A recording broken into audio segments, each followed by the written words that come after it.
इंदिरा संत यांच्या मृदगंध या ललित लेख संग्रहातून सूर संवादी विसंवादी नावाचा लेख.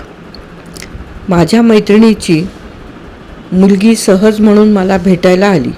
नुकतेच तिच्या BAच्या परीक्षेचे पेढे खाल्ले होते. तिचे इंग्लिश फार छान होते. मी तिला म्हटले, लीला आता इंग्रजी विषय घेऊन MA हो. तर ती जरा नाराजीने म्हणाली, MA काय होते अक्का? आई बाबा लग्नाचं बघतायत माझ्या. खरंच? मग छानच आहे की, मी म्हटले. छान कसलं? प्रथम ग्रासेच मक्षिका पात झाला अक्का. मी आई बाबांना स्पष्ट सांगून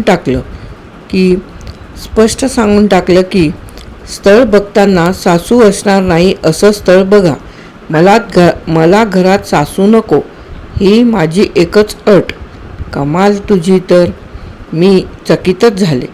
तुला सासू नको पण मुलाला आई हवी ना ग. तुझा दादा तर अजून नोकरीवरून आला की आई करतच येतो. मग काय? ज्या मुलीचं माझ्यासारखं मत असेल ती त्याला पसंतच करणार नाही मुली. आणि मी काही सासूचं मरण चिंतित नाही. असे ना बापडी, पण माझ्या घरात नको. मला जरा हायसे झाले आणि वाटले आता हिचा नवरा वर्षाकाठी माहेरी जाऊन येणार. मग ती माझी समजूत घालत म्हणाली, मी तुम्हाला दुष्ट वाटते ना, पण मग ठरवूनच लग्न करायचं तर माझ्याही अटी असणारच. मुलाच्या नसतात. चष्मा नको, उंची इतकी हवी, घरचे वळण 10 जणातील हवे. एक गंमत सांगू, मुलाला मात्र बायकोचे आईवडील हवे असतात. त्याशिवाय हुंडा, जावयाचं कौतुक, देणं घेणं, बायकोचं कमी अधिक बघणं हे कसं होणार? तशीच मीही स्वार्थी आहे. माझा संसार, माझं घर म्हणून मी ज्या घरी जाणार तिथल्या सुखाच्या घासात मला खडे परवडणार नाहीत. तुम्हाला हे पटेलच. ही मुलगी किती प्रेमळ, हौशी आहे, आनंदी आहे. तिने खरेच मनाशी गंभीरपणे विचार केलेला असावा. स्वभाव कितीही गोड, प्रेमळ, निष्कपट असू द्या, जिथे सत्तेचा प्रश्न येतो तिथे हा स्वभाव नाही राहत. सत्तेशिवाय अधिकार नाही आणि अधिकाराशिवाय कर्तृत्व नाही. लग्न करून घेणे म्हणजे स्वतःचा संसार मांडणे ही लीलाची कल्पना चुकीची तरी कशी म्हणावी? ज्या मुलीला अस्मिता आहे तिला असे वाटणारच. मुली किती गंभीरपणे आणि स्वतंत्रपणे विचार करू लागल्या आहेत. मला बरे वाटले. लोक काय म्हणतील, घरच्या संस्कारांत हे बसेल का, असल्या विचारांचे अडसर बाजूला सारून तिने स्वतःचे मत आईवडिलांना निर्भयपणे सांगितले. हे मला फार आवडले. मी जेव्हा लीलासारखी होते तेव्हा लग्नानंतर माझा संसार ही कल्पनाही मला आली नव्हती. जे माणूस आपल्याला आवडले, ज्याच्यावर जीव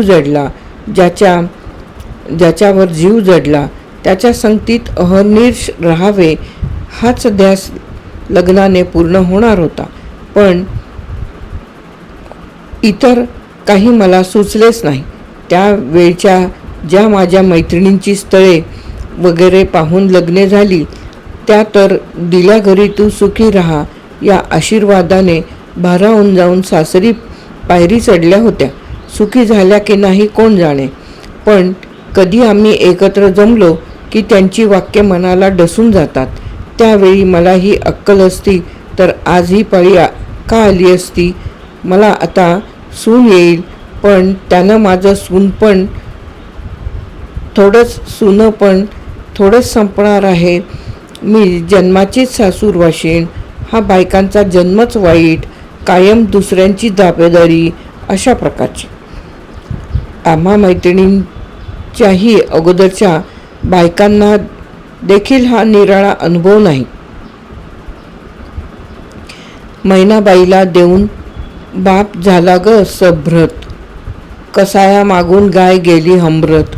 आणि मग नेहमीचेच सासूचा सासूरवास, कडू विषाचा गळ पेला, भरताराच्या जीवासाठी अमृत गोड केला.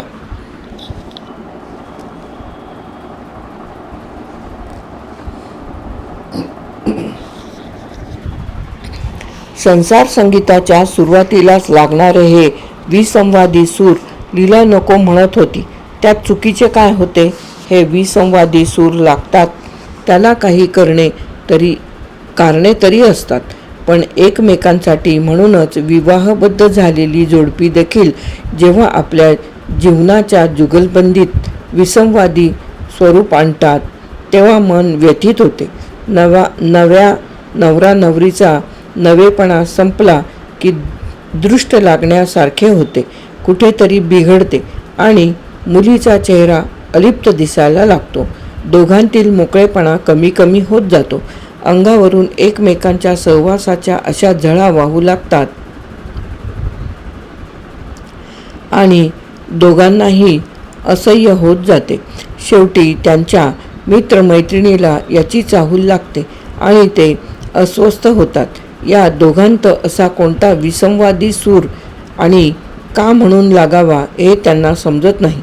हा सूर जेव्हा प्रेमविवाहातही उमटतो तेव्हा तर विलक्षण वाटते. माझ्या एका मैत्रिणीच्या मुलीने घरातून पळून जाऊन प्रेमविवाह केला होता. दूर परगावी राहत होती. एकदा मैत्रीण भेटल्यावर मी तिला विचारले, मुलीकडे जाऊन आलीस म्हणे, 4 वर्ष झाली लग्नाला, काही गोड बातमी? ती डोळ्यांच्या कडा पुसत म्हणाली, तुला म्हणून सांगते, जाऊन आले खरी, पण मला काही चैन नाही. त्या दोघांचं पटतच नाही ग. सारखी धुसफूस. तेव्हा अजून मूल नाही हे बरंच म्हणायचं. माझे मन या बातमीने विषण्ण झाले, पण माझ्या त्या मैत्रिणीच्या व्यवहारदृष्टीचे मला कौतुक वाटले. तिचे बरोबर होते. किती दूरचा तिने पक्का विचार केला होता आणि येताना मुलीलाही ती सल्ला देऊन आलेली असणार की सध्या तरी मूल पदरात घेऊ नको. असे का होत असावे? या ना त्या कारणांनी संसाराची ही मैफल अशी उधळून का जात असेल? संसाराला संगीताची उपमा देतात. तिच्यातच तर ही कारणे लपलेली नसतील. संगीतात 7 सूर असतात. प्रत्येक सूर तितकाच सुंदर आणि मधुर असतो, पण त्या सुरांचे जेव्हा रागात रूपांतर होते तेव्हा हे विलक्षण घडते. काही सूर काही रागांत वर्ज्य असतात. राग आळवताना वर्ज्यसूर रागला की पाठीवर चरा ओढल्यासारखे वाटते. हे विसंवादी सूर संसारात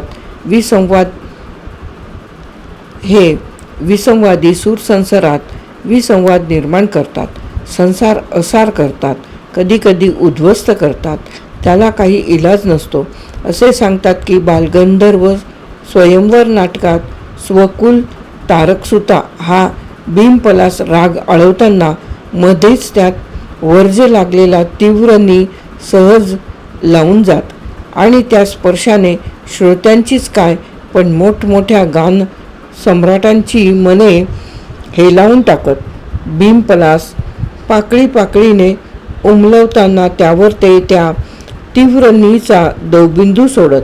पण संगीतातील हा अमृतानुभव बालगंधर्वांनी दिला. संसारात असा विसंवादी सूर लागूनही अवघाची संसार सुखाचा करीन असे यश मिळवणारा भाग्यवान दुर्मिळच. बाबुल मोराचे जादूवर सैगल यांनी म्हटले आहे, ते मला या संदर्भात फार जाणवते. ते म्हणतात, मला भैरवी राग फार आवडतो. तो राग आळवताना किती राग उमलतात. तोडी भीमपलासी असावरी काफी आणि किती रागांचे रंगबंध त्या भैरवीत जाणवतात. मला वाटते ते म्हणतात तसा संसाराचाही भैरवी राग का होऊ नये. संसार हा कोमल फुलमाळेच्या भैरवीसारखाच असावा, निरनिराळ्या रागांच्या सावल्या अंगावरून वागवणारा. पण असे होईल का? कदाचित होईलही.